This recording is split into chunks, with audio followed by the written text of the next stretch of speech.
우원식 국회의장입니다. 22대 국회가 임기를 시작하고 3주 차입니다.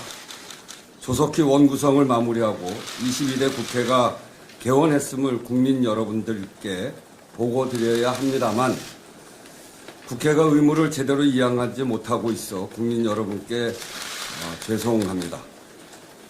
국회를 대표해서 국회의장이 국민께 직접 보고드리는 것이 도리라고 생각해 이 자리에 섰습니다. 그간 국회의장의 중재하에 여야 원내대표 간에 여러 차례 깊은 접촉과 밀도 있는 대화가 오갔습니다. 아직 합의에는 이르지 못했지만 양당 간에 또 국회의장으로서도 양당의 입장과 고심을 확인하는 과정이었습니다. 그간의 과정과 국민 눈높이를 종합적으로 살필 때 상임위원장 배분은 1당 11개, 2당 7개가 합당하다고 판단합니다. 의석수에 따른 상임위원장 배분이라는 원칙에 부합하고 무엇보다 국민은 여야가 함께 국회를 운영하는 모습을 바람직하게 여긴다는 점을 무겁게 받아들인 판단입니다. 국회의 원구성이 국민의 권리를 침해해서는 안 됩니다. 우선 민주당이 18개 상임위원장을 모두 맡는다는 것은 지난 총선에서 국민의힘을 지지한 국민들의 권리를 침해하는 결과가 될 수 있습니다. 의석수를 보더라도 그렇습니다. 신중해야 합니다. 국회 개원을 늦춰서 국민의 권리를 침해하는 것도 큰 문제입니다. 민생이 절박합니다. 민생 대란에 의료 대란까지 더해졌습니다.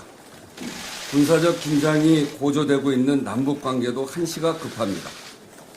국회를 빨리 열어야 하는 절박한 이유가 넘칩니다. 그런데도 이를 늦추는 것은 국민에 대한 권리 침해입니다. 6월 임시국회에서 교섭단체 대표연설과 대정부 질문 등을 원활하게 수행해야 합니다. 현재로서는 상임위원장 배분을 11대 7로 정하고 조속히 원구성을 마치는 것이 최선의 길이라고 판단합니다. 그러나 오래 기다릴 수는 없습니다. 6월 임시국회를 국회법에 따라 운영하려면 남은 시간이 제한적입니다. 여야가 빨리 결론을 내달라고 요청합니다. 여야 정당에 거듭 강조합니다. 시간이 많지 않습니다. 조속히 상임위원회 구성을 마쳐야 합니다. 여야 모두 시급히 처리해야 하는 법안이 많습니다. 결산심사와 인사청문회 등 예정된 국회의 일도 다가오고 있습니다. 이제는 일하는 국회의 모습을 국민께 보여드려야 합니다. 여당은 집권당, 국정을 책임지는 정당입니다.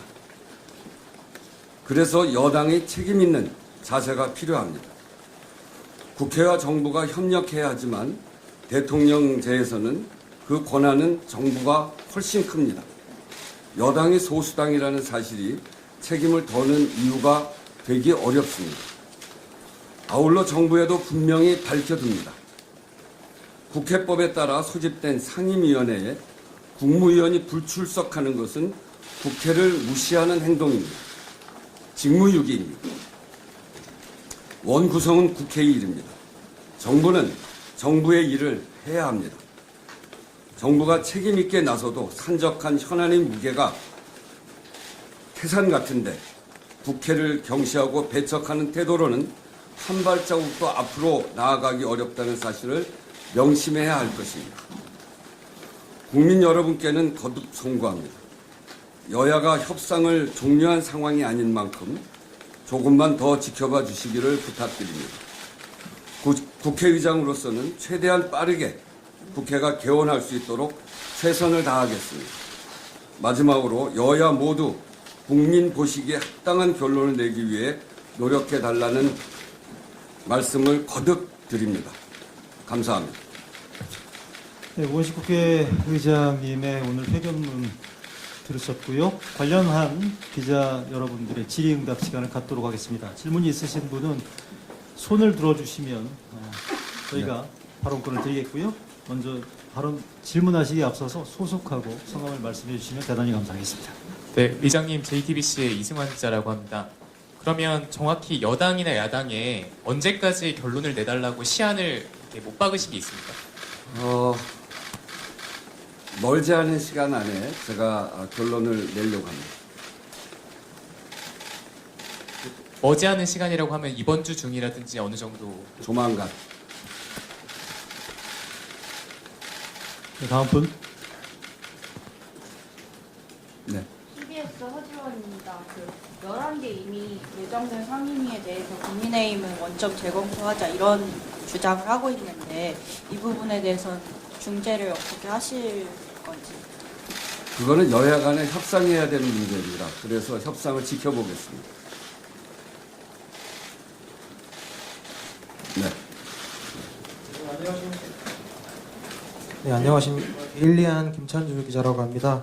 지금 민주당이 그 법사위 과방위를 포함한 11개를 이미 배분을 했는데요.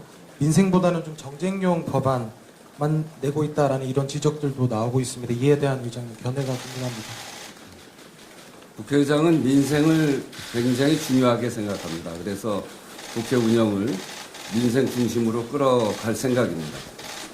상임위 배분에 관해서는 여야 간에 협의하고 판단해야 될 부분이기 때문에 그 문제에 관해서 국회의장이 구체적으로 얘기하는 것은 지금은 적절치 않을 것 같습니다. 네.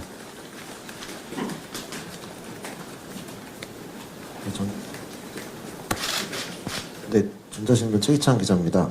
혹시 원구성 협상이 원활하게 이루어지지 않을 경우에 민주당이 언급한 11개 플러스 7개 상임위를 다 독식할 가능성도 있는데 그렇게까지도 결단을 하시는 생각이신지.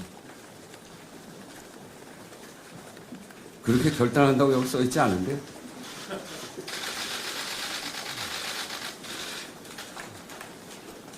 네. 경인일보 권신정입니다. 아까 6월 임시국회에서 교섭단체 대표연설 등 교섭단체 대표연설 등 예정됐던, 그러니까 민주당이 하려고 했던 그런 일정들을 하실 거라고 말씀을 하셨는데 그러면 6월 마지막 주에 진행이 되는 건가요? 저는 지난번에 당선 인사에서도 이야기를 했습니다만 6월 10일이 국회법을 시작한 날이다. 이렇게 기억되길 바란다 얘기했거든요. 이 국회법 안에는 교섭단체 대표연설과 대정부 질의가 포함되어 있고요. 교섭단체 대표연설과 대정부 질의는 국민의 권리입니다. 총선 때 국민들 투표하고 국회를 조속히 개원하고 국민의 궁금함 또 국민의 여러 가지 지금 해결해야 될 과제 이런 것들을 풀어달라고 하는 건데 그런 점에서 보면 여기 권리 침해 이야기를 제가 여러 차례 했는데 그 부분은 국민들의 권리이고 따라서 국회법에 명시되어 있는 대로 교섭단체 대표연설과 대정부 질의는 국회법에 따라서 하는 것이 맞다 이렇게 생각하고 있습니다.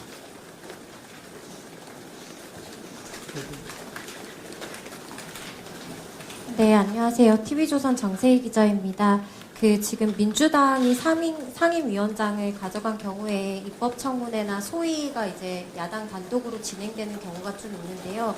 이 부분에 대해서 좀 아쉽다는 생각이나 좀 어떻게 생각을 하시는지 궁금합니다. 그래서 빨리 여야 간에 합의를 해서 국회가 이렇게 파행적으로 가지 않도록 여야 원내대표한테 촉구하는 겁니다.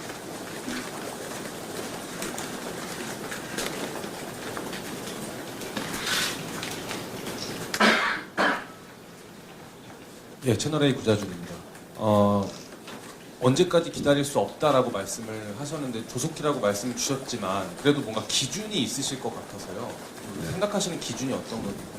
지금 다 얘기한 것 같은데 6월 국회를 지키겠다 이런 거니까요.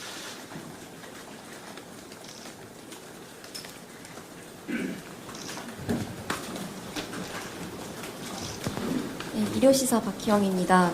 국민의힘이 원구성 협의를 두고 지금 1대1 공개 토론을 요구했는데 혹시 토론에 참여할 의사가 있으신지 여쭙고 싶습니다. 무슨 토론에? 1대1 공개 토론. 1대1 공개 토론? 네. 그 원내대표들 간의 토론을 제안한 거 아닌가요? 죄송합니다. 근데 국회의장이 거기 갈 일은 없죠. 죄송합니다. 잘못 알았던 것 같습니다. 자, 한 분 정도 질문 더 받고요. 오늘 회견을 정리하도록 하겠습니다.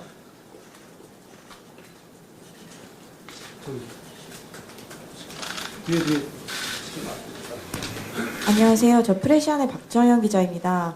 그 의장님께서는 원내대표 시절에 그 청와대와 야당 대표들 직접 양보하고 조율하는 역할도 하시기도 했는데 민주당에서는 오늘이라도 하자고 하고 그리고 말씀 중에 국민의힘 지지하는 국민의 권리를 침해하는 거라고도 말씀하셨습니다.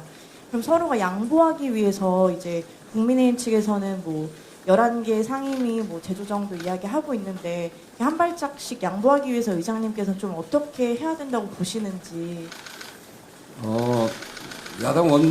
여야 원내대표를 앞에서 썼습니다만 지속적으로 만나고 있고요. 소통하고 있고 그 양보하고 하는 거는 원내대표들이 해야 되는 일이기 때문에 국회의장이 직접 그거를 거론하는 건 적합하지 않다고 보고요. 이 협의를 좀 더 속도감 있게 더 깊게 그렇게 논의하게 하는 것이 국회의장의 역할이라고 봅니다. 네, 추가 질문 없으시면 이걸로 오늘 오원시 국회의장님의 원구성 관련된 회견 마치겠습니다. 오늘 자리에 함께해 주신 언론인 여러분들께 깊은 감사드리겠습니다. 오늘 순서 마치겠습니다. 네.